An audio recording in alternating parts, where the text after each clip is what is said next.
गुरुजी एक बहुत बड़ा एक प्रश्न है जो कि हमें अक्सर यूट्यूब चैनल्स पे और जहाँ जहाँ हम दंगलों में जाते हैं वहाँ से मिलता रहता है कि उम्र की बाध्यता।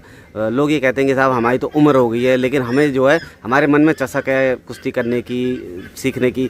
तो आप क्या सजेस्ट करना चाहेंगे कि ये सही है? जी भैया जी, ये तो अपनी अपनी धारणा है, क्या सोच है लोगों की। मेरी सोच तो आज भी ये है कि मैं 23-24 साल का हूँ। ये हमारे जामंत जी थे रामायण में, वो रामायण में भी थे और महाभारत कृष्ण लीला में भी थे। तो उनकी क्या उम्र थी?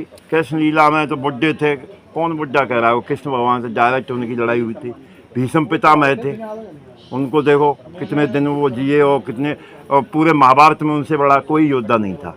उन्होंने तो अपनी इच्छा मृत्यु थी। तो आदमी की सोच है कि मैं बुढ़ा हो गया। आज के जनरेशन में क्या है कि 45 साल का 50 साल का होते ही अरे हम तो उम्र हो गई हमारी, उम्र हो गई हमारी। मर्द और घोड़ा कभी बुढ़े नहीं होते हैं।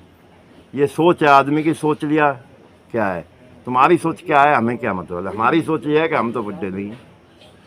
समझ में आ रही है? क्यों बुढ़े बने भाई? अगर किसी को ये, मेरे से लोग कहते हैं कि पहलवान बहुत दिन हो गए कुश्ती छोड़ दे। अरे मैं क्यों कुश्ती छोड़ दूं भैया? आप अपनी काम धंधे को छोड़ दो भाई। कोई किसान है 50 साल का, कोई ऐसा है कि अपने काम को छोड़ देगा? किसानी को नहीं छोड़ सकता है। नौकरी वाले हैं, वो छोड़ देंगे क्या नौकरी है? कि 50-60 साल की जिसकी नौकरी है वो 10 साल पहले छोड़ देगा? नहीं छोड़ेगा। उसको ये भी रहती है कि हाँ मैं और करूँ और करूँ।